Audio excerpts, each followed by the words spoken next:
मैं इस बिल का समर्थन करता हूँ और मैं तो बड़ा ही एक तरह से विस्मय की स्थिति में था कि बिल किस चीज पर है और चर्चा किन किन चीजों की हो गई। बिल बहुत ही स्पष्ट है।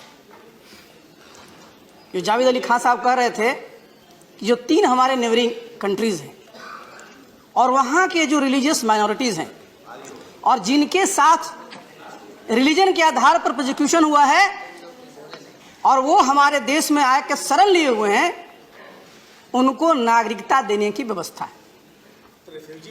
सीधे सीधे इतना ही है। लेकिन बातें क्या हो रही है? बात हो रही है हिंदुस्तान में जो हमारे अल्पसंख्यक समाज के भाई लोग हैं उनके बारे में चर्चा हो रही है।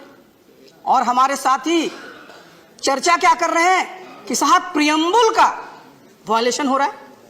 सब बड़े बड़े वकील हैं, लेकिन हम लोग भी पढ़े लिखे लोग। प्रियम्बुल में पढ़े, उसमें लिखा हुआ है कि किसको दिया जाएगा? जो सिटीजन। ये तो सिटीजन बिल की भी बात हो रही है। और आनंद शर्मा जी कह रहे थे आर्टिकल 15 सिर्फ और सिर्फ जो हिंदुस्तान का नागरिक है, सिटीजन, वही उसको अवेल करता है। आर्टिकल 14 की बात है तो सब जानते हैं उसमें कि रीजनेबल क्लासिफिकेशन जो है, जिसमें इंटेलिजिबल जो डिफरेंशियल है और सब्सटेंशियल जो डिस्टिंक्शन है, उसका बहुत ही स्पष्ट मतलब है। और उसी के आधार पर अपने देश में बहुत कानून बने हैं और ये कानून बना।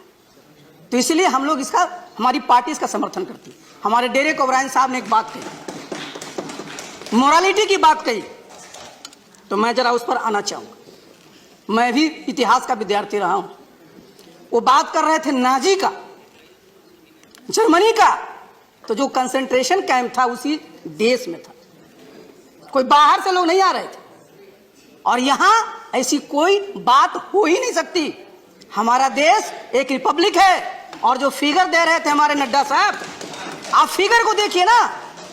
हमारे देश में जितने भी नागरिक हैं, सबको समान अधिकार है और सबको आगे बढ़ने का अधिकार है। और यही कारण है कि इस देश में एक नहीं 3 राष्ट्रपति माइनॉरिटी समाज से हुए, चीफ जस्टिस हुए।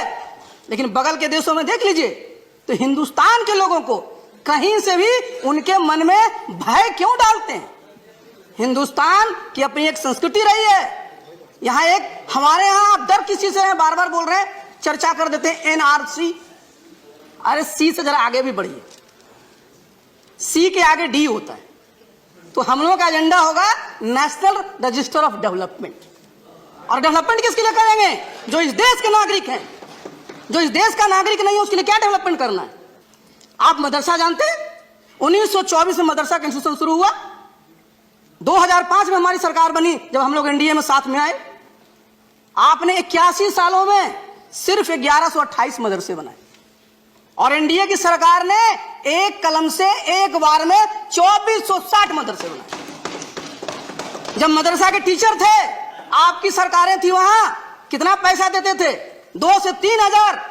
आज आप देख लीजिए एनडीए की सरकार है, 7वां वेतन आयोग दे रहे हैं 50 से 60 हजार। वहां पर क्या था? आप किस प्रकार से डराते थे? उनके जो पूरे के पूरे जो कब्रिस्तान थी, उसको क्या भाल बना रखा था? आप जाके पता कर लीजिए। 6000 से ज्यादा कब्रिस्तानों की घेराबंदी कराई जा चुकी है। तो जो कब्रिस्तानों की सुरक्षा करे वो तो हो गया कम्युनल, और जो सुरक्षा ना करे हो गया सेकुलर।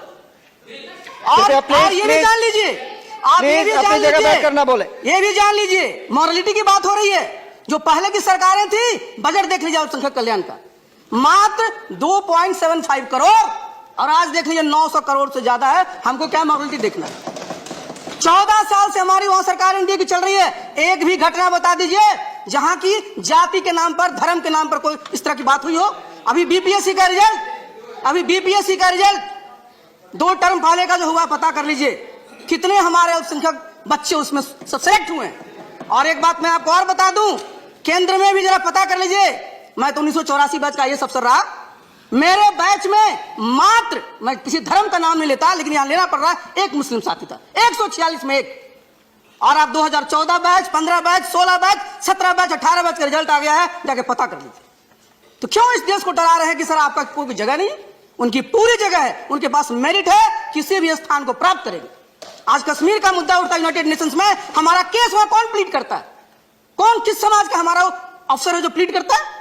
इसलिए इस देश में हम लोग क्यों, किस तरह की चर्चा कर रहे हैं, क्या नैरेटिव बना रहे हैं? नैरेटिव यह होना है कि कैसे हमारा देश, आप ठीक कह रहे थे कि $5 ट्रिलियन की इकोनॉमी हो, यह एजेंडा होना है। इसके लिए पूरा का पूरा जो समाज है, किस तरह से लोगों में भाईचारा रहे, लोगों में बंधुत्व रहे, सब लोग आगे मिलकर के चले, और इससे ही हमारा देश आगे बढ़ेगा। और इस बिल में ऐसी कोई बात नहीं है, और ये बिल्कुल आश्वस्त करना चाहेंगे हम तो बिहार के, और मैं जरूर इस बात को सुनिश्चित कराना चाहूंगा कि इस देश में धर्म के नाम पर किसी के साथ किसी प्रकार का अन्याय होगा तो हम लोग को पीछे रहने वाले, कभी नहीं पीछे रहने वाले। और यही इस देश की खासियत है। ये देश का बहुत बड़ा गौरवशाली इतिहास है, और हम सब लोगों को ये मिलकर के चलना है कि 130 करोड़ जो लोग हैं वो सब हिंदुस्तानी हैं, सबको बराबर का अधिकार है, सबको बराबर का आगे बढ़ने का अधिकार है, और सबको बराबर हक मिलेगा। इसी के साथ मैं अपनी बात समाप्त करता हूं। बहुत बहुत धन्यवाद।